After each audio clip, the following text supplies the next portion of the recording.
dating OLA agent nagpaalala na huwag matakot dito sa mga ginagawa ng mga abusadong online loan apps sa inyo. So bago ang lahat, bago natin talakayin itong message na ito na nasa sa Facebook page group no ng mga OLA victims, maglalambing ako sa inyo na paki-follow po ang aking mga social media account, ang Facebook, TikTok at ang aking YouTube channel. At kung nagustuhan yung video ito at nakatulong sa inyo, ay malaking tulong din po ang inyong pag-like, malaking tulong din po ang pag-share. At para updated po kayo sa mga usapang online lending apps, ay pakihit lang po yung notification bell dyan sa ating diba? O, sa may gilid ko sa lalabas. Okay, para updated lang po kayo sa mga videos natin kung kailangan nyo ng mga advices about these problems sa mga online lending apps. At disclaimer, hindi po ako nanghihikayat na mangutang kayo sa mga OLA o hindi po ako OLA promoter. Ako po, nire-review ko, sinisilip ko para magkaroon ako sa inyo na shared real experience about dito sa mga operations o sa kung ano yung proseso ng kanilang pagpapautang at yung proseso ng kanilang paniningil para magkaroon kayo ng tamang expectations o heads up sa kanilang mga ginagawa. Okay? Sinishare ko lang po yung mga nalalaman ko about sa pag-apply ko sa kanila. Okay, simulan natin yung post. Galing sa OLA Harassment Victim Facebook page. Permission to post admin. Para sa mga OLA victims na hinaharas ng mga illegal OLA agents, ay huwag po kayong matakot sa mga agent na yan. Hindi po totoo nakakasuhan. Ang kaya lang pong gawin ng mga yan ay mag-post sa social media. Nag-work po ako before sa OLA agent and ang office po namin ay sa Ortigas. Pero tumagal lang ako ng halos 2 buwan o 2 months dahil hindi ko nami-meet and need na masingil per day. Kaya kung napapansin nyo po, may mga agent na sobrang garapal and meron din namang mababait. Kasi dyan din po nakasalalay ang kinikita ng mga yan.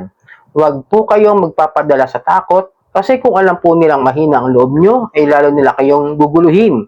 Idadamay pati mga contacts and FB friends. Hindi rin po sila papapakiusapan dahil sa ganyan po sila kumikita sa malaking interest at penalty. And once makaranas na po kayo ng panghaharas, huwag niyo po silang replyan. Sasagutin. Sa aking pagkakaalam po ay nakasunod na rin yan na pag-uusapan sa Senado. Halos connected din po yung mga yan. Kung napapansin niyo po ay dumadalas ang ads and offer sa inyo ng iba pang mga OLA. Iwasan nyo din po ang pagtapal system dahil lalo lang po kayong mababaon at mahihirapan sa mga yan. Kung may mga katanungan na gustong malinawan, pwede nyo po akong i-PM para gumaan ang loob mo kahit paano. Tibayan nyo lang po ang loob nyo at matatapos din po ang problema sa mga mapang-abusong illegal na OLA na yan. Okay. Yung sinabi niya, yun lang po. No? 2 buwan po siya nagtrabaho sa isang OLA na nakabase raw sa Ortigas, no? Which is diyan talaga marami sa may bandang Ortigas and Pasig, mga office ng mga yan na nakarehistro dito sa mga SEC nila, no? So, sa mga address na naka-declare sa kanila. Tama naman ang sinabi niya na kadalasan ng matagat at karamihan naman talaga sa mga OLA ay hindi kaya magsampa.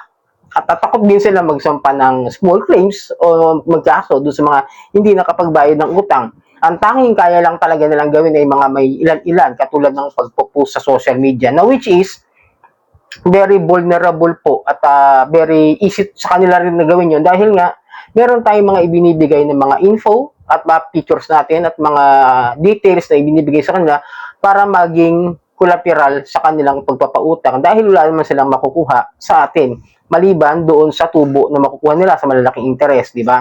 Ngayon, ipopost tayo. Totoo naman yan na kadalasan na ipopost ako po, naranasan ko na po ng inyong lingkod, naranasan may post ng ilang beses. Pero, hindi naman siya talagang as in kumakalat ng husto. As in talagang, hindi yung talagang lahat makakakita. May mga mangilan-ngilang mapapansin yan, lalo kung medyo may mga nakatag na mga pangalan sa inyo, ng mga kaibigan ninyo. Okay, mini-mention kayo sa mga Facebook comments, sa iba't ibang mga Facebook pages. Ganun po yung ginagawa nila. And then, yung ibang alam ko na kayang gawin nitong mga OLA agents is yung magpadala ng mga kung ano-ano. Diba? Yung mga nakarang taon.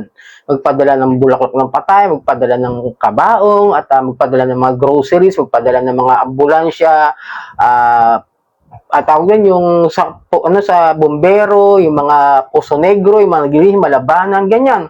Yun po yung mga kaya nilang gawin. Pero tandaan ninyo, tama yung sinabi rin ng OLA agent na ito, na hindi lahat talaga balasubas at hindi rin naman po talaga lahat ay masama.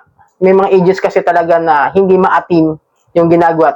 Medyo okay sa akin para sa yung ginawa niya na sa loob ng 2 buwan hindi niya matiis. Dahil siguro kahit paano ay hindi siya ganun kaano, no? Kumbaga parang sinubukan niya lang kung kaya niya ba. Kasi kailangan din niya ng kumita ng pera. Kailangan niya magtrabaho. But the other side, yung mga ibang agent dyan na talagang kadalasan dyan, no, kung maririnig niyo yung mga videos, kadalasan na mapapanood natin mga babae at mga LGBT members, yung mga bisor, kadalasan dyan, na mga naghahamak, nag-aabuso, na mamahiya dito sa mga kliyente nilang hindi nakakapagbayad ng utang. At yung mataas na interest na halos ilubog mo talaga sa utang as o-operan din nila.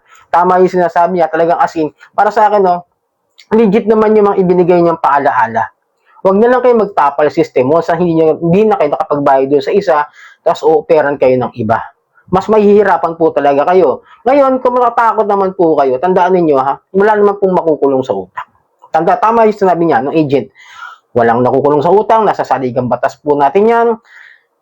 Then, ang kaya lang po talaga nilang gawin is mamahiya, pero yung mananakit, pupuntahan kayo sa bahay, kadalasan dyan, ilan-ilan lang po yung mga ola na kayang pumunta sa bahay. Yung mga legit na talagang as in may kakayahan, like the Digido, kahit na-revoke po siya, nagpupunta sa bahay, di ba?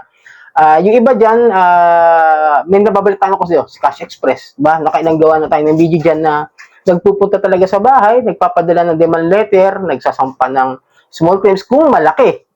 Iba kasing usapan po pag sobrang liit eh. Kasi sabihin mo ng 2,000 yung utang natin, pero depende pa rin yun. May mga lending company na nagpapail talaga ng small claims, pero depende yan sa laki na ng interest na ipinataw nila o sa tagal na ng ipinataw. Meron ako kilalang gano'n, no? Ayoko na mag-mention na talaga nagsampa sila. Nabalitaan ako ganyan. Nagsampa daw sila kahit maliit lang yung ano. Kahit sabi mo, is the smallest case na 3,000. Kasi karapatan nilang magsampa kung legal naman yung ginagawa nila. As in, as long as ginawa nila yung due process ng paniningil, like the demand letter, pagpunta, ay magbayad, yun, pwede yun. At sigurado may mga penalties na idadagdag. Pero, tandaan nyo, depende pa rin yun sa magiging hatol ng korte. Pero itong mga illegal at abusadong ola, nang ginagawa lamang ay manakot, mamahiya, mag-post sa social media, at magpadala ng kung ano-ano, ay daw talagang pupunta yan sa mga korte. Hindi nila gagawin yan. Dahil ang alam lang ng mga yan, ay mamahiya, ulitin ko, manakot, magbanta, at kalkalin yung ating mga info, Facebook pages, contact reference, contact details. Yan ang kaya lang nilang gawin talaga. As in. Ngayon, kung gusto nyo, nakalagay naman doon sa taas yung pangalan niya, kung gusto nyo makausap siya, baka makatulong din po siya sa inyo mga namumroblema at nagkakaroon ng stress dito sa mga ginagawang pang-aabuso at panlabag sa karapatan pantao ng mga kliyente nito mga nakahiram dito sa mga online apps. So sana nakatulong ang video ito. Muli, maglalambing ako sa inyo na pakipollow po ang aking mga social media account. Ang Facebook, TikTok at ang aking YouTube channel. Maraming po salamat sa uulitin.